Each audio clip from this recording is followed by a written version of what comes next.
emosi yang nggak sejalan, yang nggak selesai ini, pas kita jadi orang tua muncul lagi, tapi lewat pintu yang lain. Oh, Kadang oke. pintunya ya, nah pas capek, Mm-mm. stres, kurang tidur, autopilot ini yang ngambil alih.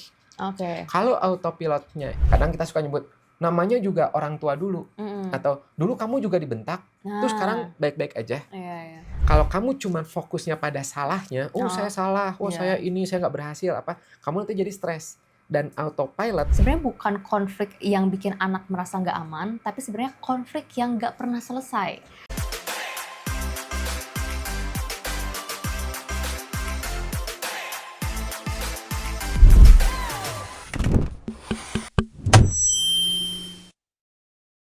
Halo teman-teman semua, selamat datang lagi di Gravocast, podcast yang ngobrolin psikologi, kepribadian, relasi, karir, dan grafologi dengan santai tapi banyak insight-nya bareng aku Dania dan Afif. Nah, topik kali ini nih, jujur agak mungkin nyelekit nih Kang Afif ya. Nih. Mungkin teman-teman di sini juga pernah nih ngalamin kalau lagi capek banget, rumah berantakan, terus misalkan mungkin yang punya anak, anaknya rewel, terus kamu kelepasan ngomong kayak nadanya tuh tinggi gitu. Nah, habis itu langsung diem. Terus beberapa menit kemudian kamu nyesel nih dan kepikiran kok barusan gue mirip banget ya sama orang tua gue dulu gitu. Mungkin ke anaknya kayak gitu ya Kang Afif ya. Iya, betul. Dan biasanya yang bikin campur aduk itu, karena di satu sisi, kita itu sayang banget sama anak. Iya. Tapi di sisi lain, ada pola lama yang kebawa pas kita lagi kepepet. Iya benar-benar, nah itu dia Kang Afif nih. Kadang kita ngerasa kayak, oke, aku udah janji sama diri sendiri nggak mau ngulang gitu. Tapi kok kejadian lagi gitu Kang Afif. Nah terus mulai muncul nih pertanyaan besar yang sering banget ditanyain orang nih. Sebenarnya apakah trauma ini tuh bisa turun? Apa aku bakal jadi orang tua yang sama seperti kayak orang tua aku memperlakukan aku dulu kayak gitu? Iya, betul. Jadi apakah orang tua yang trauma tapi menurun ke kita, nanti menurun lagi ke anaknya gitu ya. Betul, iya. Dan yang lebih penting, kalau misalnya itu terjadi, gimana cara kita berhenti? Yes, betul banget. Nah, makanya di episode kali ini kita nggak mau nih nyalahin teman-teman semua dan juga nggak mau nyalahin orang tua juga ya, Kang Afif ya. Tapi kita akan mau bantu teman-teman semua nih untuk paham polanya, kenapa bisa keulang dan langkah-langkah kecil yang realistis buat mutusin rantai traumanya. Jadi tetap bareng kita, karena habis ini kita masuk ke bagian kok bisa keulang ya, yang sering bikin orang akhirnya paham, oh pantes. Nah, makanya jangan kemana-mana, tetap di Gravocast. Yes. Oke Kang, nah aku mau mulai dari yang paling bikin orang takut nih ya Kang Afif nih. Trauma antar generasi itu maksudnya apa sih Kang Afif? Ini mungkin kayak apakah ini tuh kutukan atau gimana nih Kang Afif nih? Ya, jadi kalau secara psikologis, Iya. trauma antar generasi itu bukan kutukan. Iya, oke. Lebih sederhananya itulah pola emosi yang bereaksi yang terwariskan. Oke. Melalui cara kita dibesarkan. Jadi yang turun itu bukan cuma cerita masa kecil, tapi cara tubuh dan pikiran kita belajar menghadapi stres, konflik, dan rasa nggak aman ya waktu kita kecil itu dulu. Oke, berarti yang turun itu sebenarnya responnya ya Kang Afif, bukan peristiwanya gitu? Betul. Dan biasanya ada 2 jalur besar. Yang pertama, ditiru, imitasi. Kita ngelihat orang tua marahnya gimana, cara mereka ngomong gimana, cara mereka mendisiplinkan gimana, cara mereka nunjukin kasih sayang gimana. Nah, kan anak itu kan kayak spons. Jadi mau nggak mau itu jadi kayak template, kesedot gitu, diingat di situ. Oh, nah ini sering banget nih Kang Afif nih. Misalnya dulu mungkin di rumahnya tuh kalau misalkan salah dikit langsung dibentak gitu misalkan. Nah, sekarang kalau pas kita emosi nih, kok refleksnya tuh sama gitu Kang Afif? Iya, betul, gitu. Nah, itu jalur pertama, ya, belajar. Yang kedua jadi imitasi. Yang kedua itulah karena dipendam. Nah, ini lebih halus nih. Mungkin ada emosi yang dulu nggak pernah selesai. Dulu ada takut, malu, marah, sedih. Kita simpen, ya karena dulu nggak aman untuk mengeluarkan emosi itu. Nah, emosi yang nggak sejalan, yang nggak selesai ini, pas kita jadi orang tua muncul lagi, tapi lewat pintu yang lain. Kadang pintunya ya perilaku anak yang sebenarnya normal. Jadi bentar nih, Kang Afif ini cukup menarik nih. Jadi anak tuh cuman telat mandi misalkan gitu, atau misalkan berantakin mainan gitu. Tapi reaksinya kita tuh kayak diserang gitu Kang Afif. Nah itu, betul. Karena otak dan tubuh kita itu nyambungin, hal kecil hari ini dengan ancaman lama yang dulu waktu kita kecil itu. Oh, oke. Dan banyak orang yang nggak sadari, tubuh itu bereaksi duluan sebelum logika orang dewasanya sempat ngomong. Oke. Ngomong ini, tenang, ini cuma anak loh. Nah, iya benar-benar kayak jadi autopilot gitu ya Kang Afif ya? Betul. Jadi analoginya mungkin seperti ini. Kayak kita nyetir pulang misalnya pas lagi capek. Tiba-tiba udah sampai rumah. Padahal nggak inget beloknya kapan. Kan suka gitu ya, gitu. Iya. Nah, otak kita tuh punya jalan pintas buat hemat energi. Nah, pas capek, stres, kurang tidur, autopilot ini yang ngambil alih. Kalau autopilotnya yang kebentuk di masa kecil itu keras, dingin, penuh ancaman, ya itu yang keluar duluan. Tanpa kita sadar tadi perjalanannya itu tiba-tiba plus seperti itu. Oh, oke. Ini mungkin banyak banget nih yang relate Kang Afif ya, yang buat orang tua yang mungkin kurang tidur misalnya gitu ya. Jadi pas energi lagi tipis, kita balik lagi ke pola yang lama kayak gitu ya. Betul. Makanya banyak orang ngerasa aku nggak kayak gini kok biasanya. Iya. Betul. Biasanya kamu bisa, biasanya kamu baik-baik aja.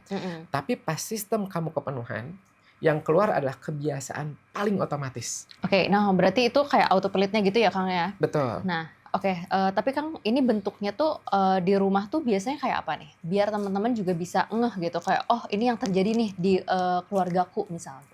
Oke, jadi ada beberapa pola yang umum yang bisa kita lihat. Misalnya, kritik jadi motivasi.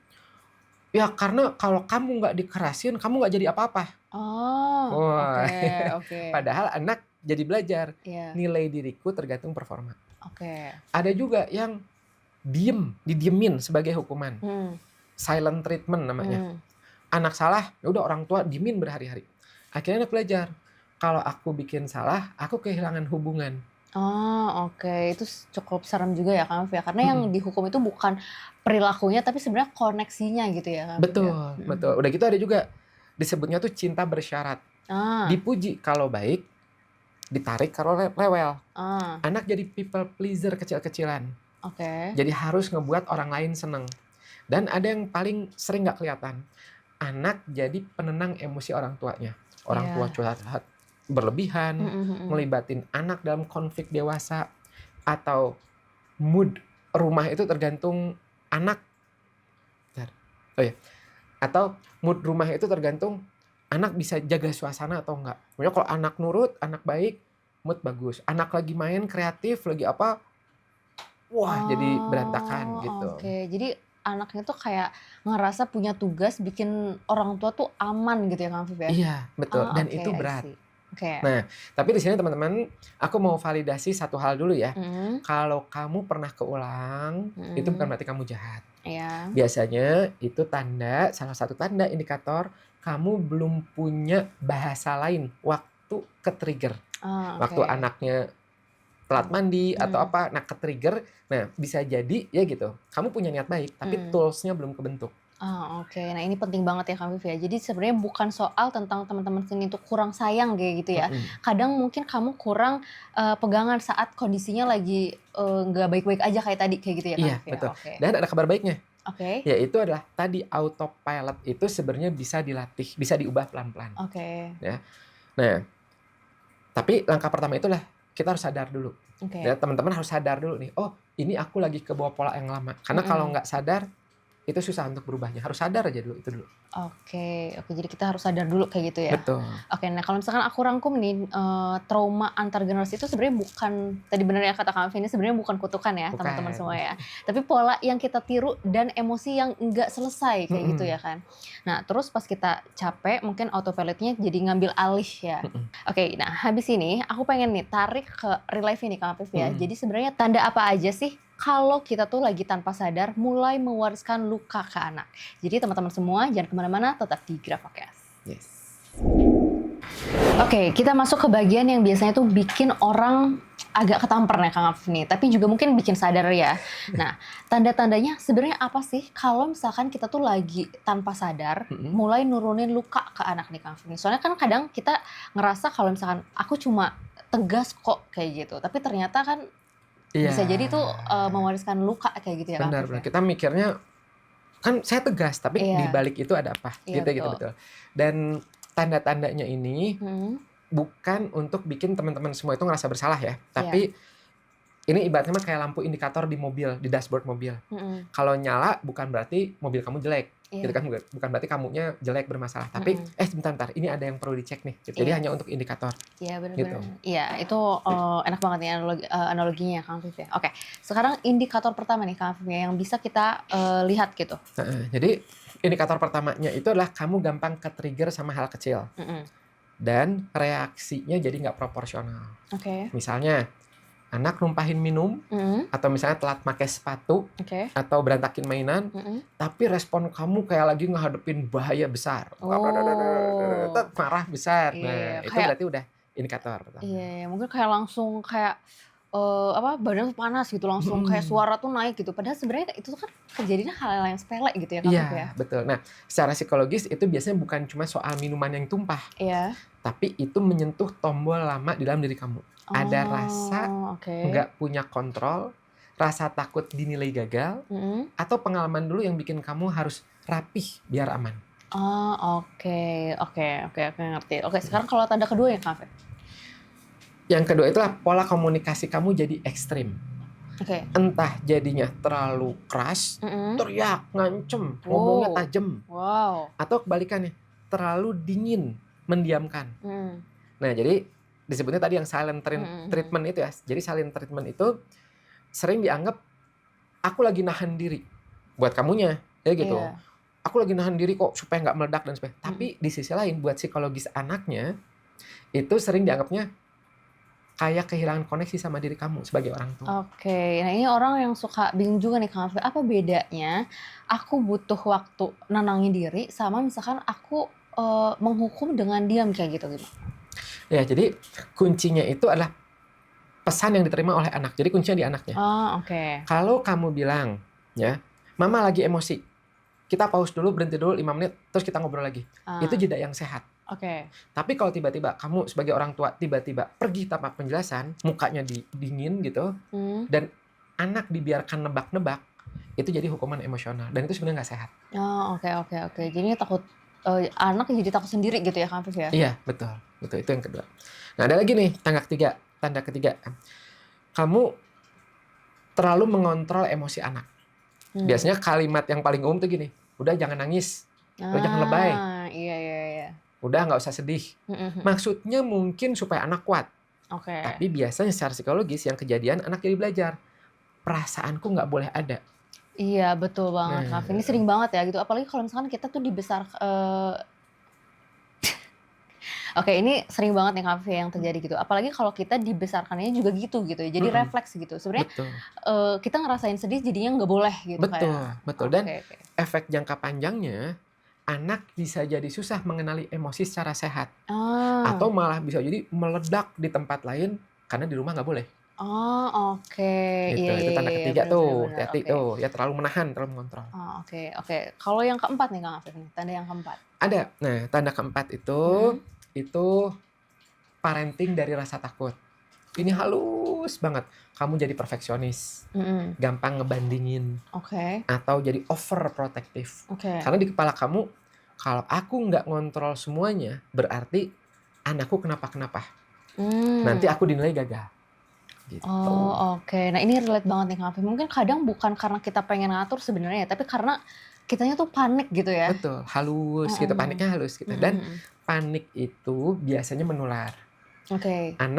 Anak itu akan menangkapnya itu energi dunia nggak aman.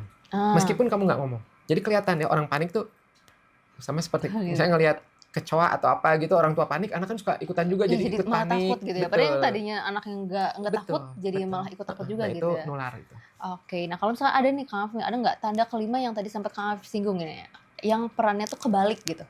Ada. Jadi namanya parentification. Di mana harusnya parents, orang tua yang menjadi penyelamat, penenang, ini mah enggak.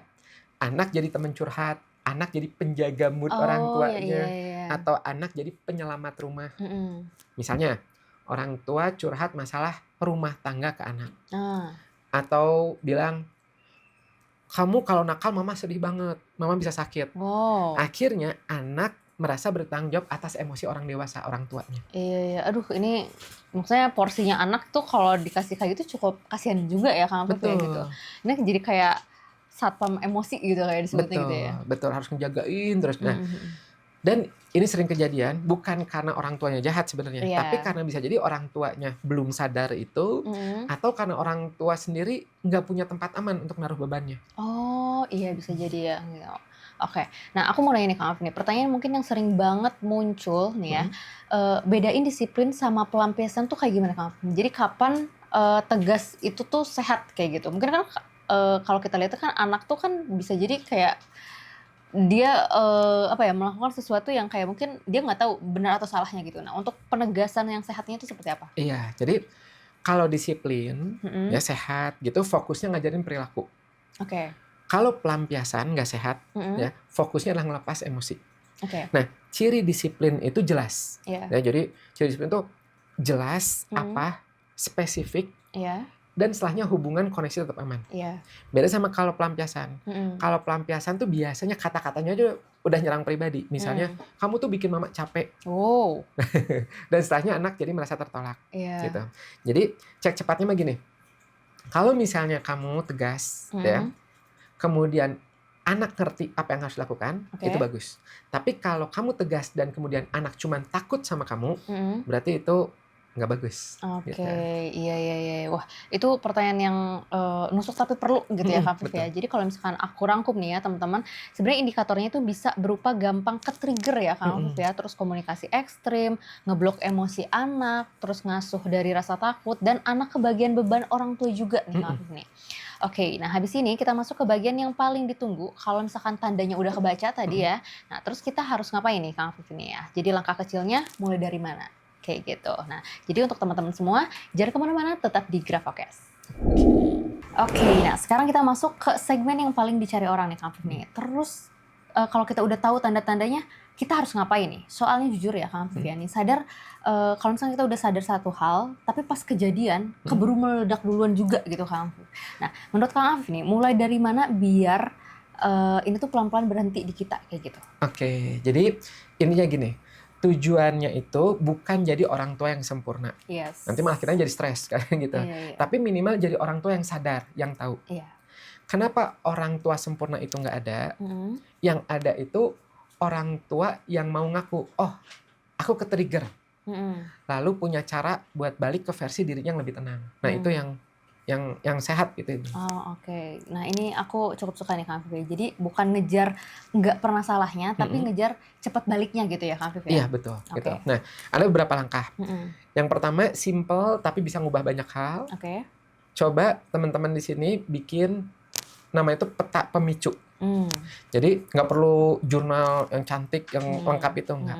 Cukup tulis aja 3 kejadian terakhir ketika di sini orang tua ya kamu itu kelepasan.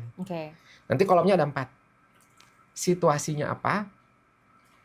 Pikiran yang muncul apa? Reaksi kamu apa? Dan setelah itu kamu ngerasa apa? Mungkin kalau misalkan kita kasih contoh, misalkan nih anak susah mandi gitu misalkan, terus pikiran yang ada di orang tua tuh, duh aku gagal ngatur anak ini nih gitu. Terus reaksinya misalkan teriak nih akunya jadinya gitu. Terus abis itu aku ngerasa bersalah. Iya, gitu. betul gitu 4 itu ya. Nah, tulis aja 3 kejadian terakhir di mana teman-teman ngerasain itu. Nah, dari situ biasanya kelihatan polanya.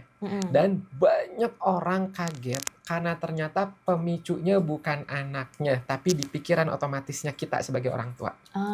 Ada ngerasa, ya aku ngerasa nggak dihargain, atau Pak aku nggak kompeten, aku harus kontrol, gitu. Itu yang bikin api cepat nyala. Oke.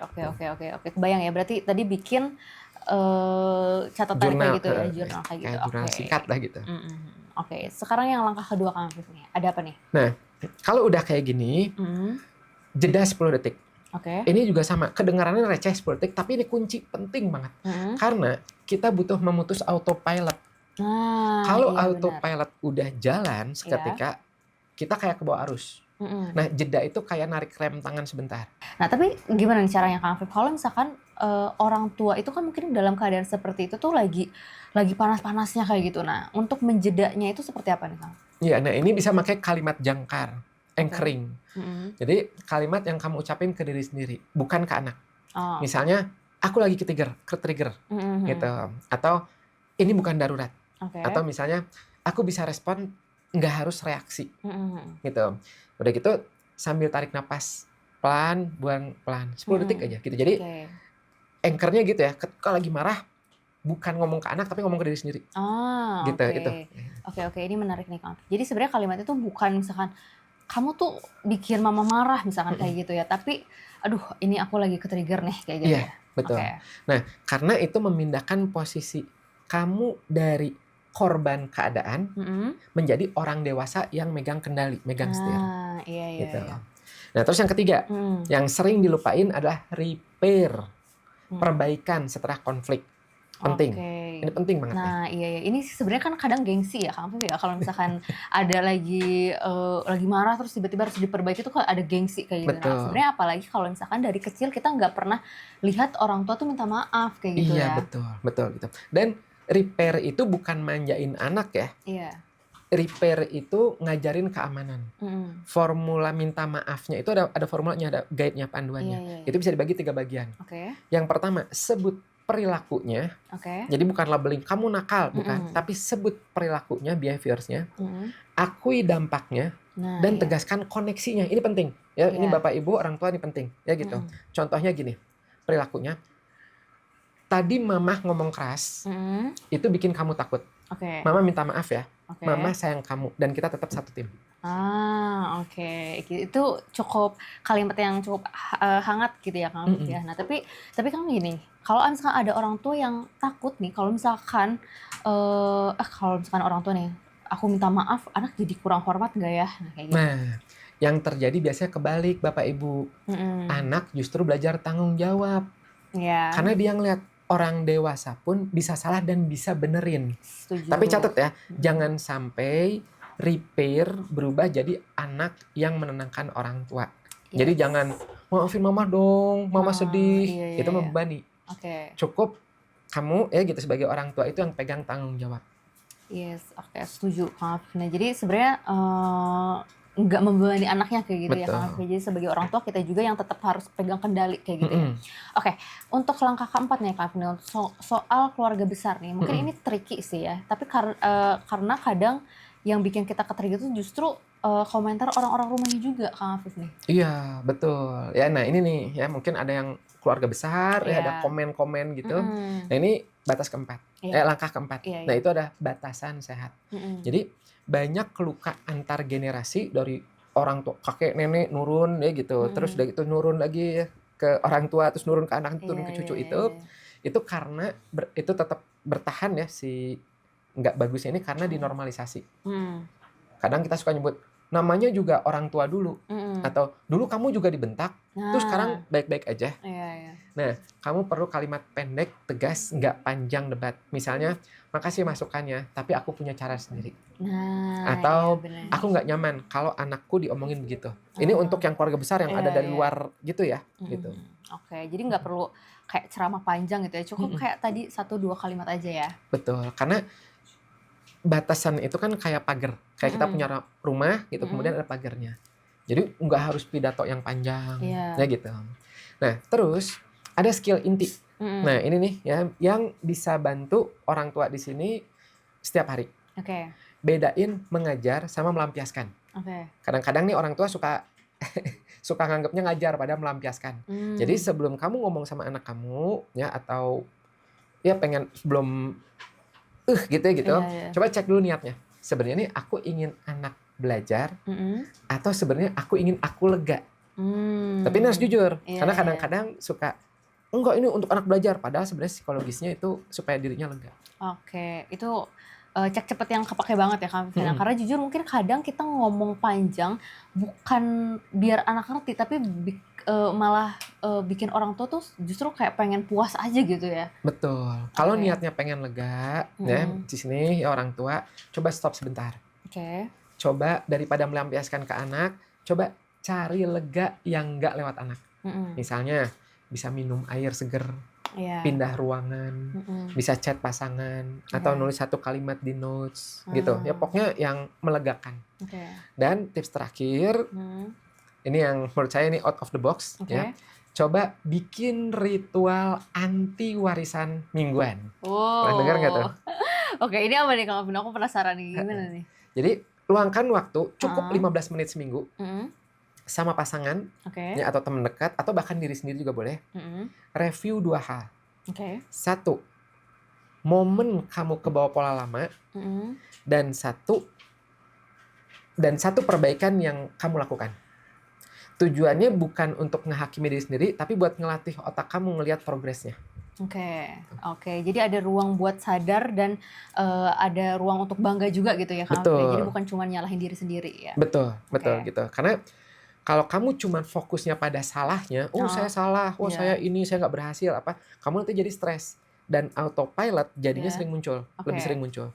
Tapi kalau kamu coba fokusnya, aku bisa benerin, maka sebenarnya di dalam otak tuh kamu sedang membangun jalur baru di otak kamu. Nah aku rangkum dikit ya teman-teman semuanya nih. Jadi mulai dari peta pemicu, latihan jeda 10 detik gitu ya, plus kalimat jangkar gitu ya Kang Alvin ya. Nah terus habis itu repair yang bener, terus pasang batasan sama keluarga besar juga, terus cek niat gitu ya, ngajarin atau melampiaskan. Dan yang terakhir nih, yang menurut aku ini unik banget kayak gitu ya Kang Alvin ya. Jadi itu adalah ritual anti warisan seminggu selama 15 menit. Iya betul. Dan teman-teman ya gitu, ini kepake banget nih ya, kalau misalnya mau ada panduannya, apa sih yang ditulis, seperti apa menuangkan, merefleksikan perasaan, mengekspresikan dan afirmasi positifnya, itu coba deh ya, praktekin di Grafoterapi Plus ini. Itu ada panduannya dan harapannya bisa menyehatkan ya secara emotions, memutus rantai itu. Ini bisa didapetin di mana nih Kang Alvin di Grafoterapi Plusnya? Bisa di grafologiindonesia.com/grafoterapi, atau nanti linknya kita tulis di deskripsi ya, jadi bisa cek di deskripsi. Iya, jadi teman-teman nih bisa kalau misalkan penasaran bagaimana sih gitu untuk merapi dan untuk memutuskan rantai trauma tadi, ini bisa bisa kita cek di Grafoterapi Plus. Nah abis ini kita rehat sebentar nih dengan fun fact yang menurut aku agak wah banget nih Kang Alvin, dan bikin kita makin paham nih kenapa repair itu penting. Jadi teman-teman semua jangan kemana-mana, tetap di Grafocast. Nah teman-teman, ini ada fun fact menarik nih, mungkin agak nyelekit tapi ini bakal nempel nih buat teman-teman ya. Ternyata sebenarnya hubungan yang kadang rusak atau terus diperbaiki itu bisa bikin rasa aman lebih kuat nih dibanding hubungan yang kelihatannya mungkin damai terus gitu tapi nggak pernah ada obrolan perbaikan gitu ya Kang Afif ya. Nah ini karena ada beberapa riset parenting dan relasi yang populer banget nih yang ngomongin soal repair ini. Nah jadi intinya sebenarnya bukan konflik yang bikin anak merasa nggak aman, tapi sebenarnya konflik yang nggak pernah selesai. Nah yang orang tua ini tiba-tiba dingin, nggak ngomong, dan anak dibiarkan mendebak-debak. Jadi maknanya simple nih, anak nggak butuh orang tua tanpa salah ya sebenarnya ya. Nah anak butuh itu orang tua yang balik hadir setelah salah, yang berani menyambung lagi dan bukan jadinya kabur kayak gitu Kang Afif. Iya benar banget. Dan secara psikologis momen balik hadir itu yang paling memutus rantai yang turun temurun itu. Karena di situ anak bisa belajar. Kalau ada emosi besar, kita nggak saling ninggalin. Kita bisa putus bentar, tapi kita nyambung lagi. Dan itu bikin perasaan anak itu jadinya aman dan nyaman di situ. Nah, aku setuju banget nih sama Kang Afif ya. Jadi makasih banyak nih Kang Afif ya. Ini aku suka banget nih karena obrolan ini rasanya tuh cukup menenangkan gitu ya. Jadi bukan bikin orang tua semakin tertekan karena prosesnya emang pelan-pelan gitu ya. Ini nggak kita saling lomba-lombaan gitu. Jadi orang tua yang terbaik atau yang nggak pernah salah kayak gitu. Nah, teman-teman semua nih ya, kalau kita pegang 3 hal dari episode kali ini nih ya. Jadi yang pertama itu adalah sadar kalau misalkan autopilot itu nyata gitu ya, apalagi pas lagi capek kayak gitu. Nah, yang kedua adalah kenali indikatornya biar kamu bisa ngeh nih gitu lebih cepat. Dan yang ketiga adalah latih jeda, lakukan repair dan pasang batasan yang sehat. Nah, aku juga nih pengen tanya nih buat teman-teman semua yang dengerin, pola apa sih yang paling teman-teman takutkan keulang saat bereaksi dengan anaknya teman-teman semua? Iya, dan di sini untuk orang tua ya yang ingin tahu gambaran kepribadiannya seperti apa, ya dorongan, motivasi, atau mungkin adanya penahanan perasaan, itu bisa dites dari tulisan tangannya. Jadi Bapak Ibu nanti ya gitu rekan-rekan di sini tulis gitu, kemudian nanti bisa kita bantu untuk cek. Nah, caranya itu kunjungi aja di grafologiindonesia.com/tes grafologi. Nah, ini Gitu. asik banget ya Kak Vivi. Jadi bisa dicoba nih buat teman-teman semua kalau ingin mengenal dirinya lebih dalam gitu seperti apa gitu. Nah, ini linknya nanti aku taruh di deskripsi ya. Jadi teman-teman bisa langsung cek aja di deskripsi. Jangan lupa like, share ke orang yang kamu sayang, dan subscribe biar nggak ketinggalan episode Grafocast berikutnya. Bye-bye.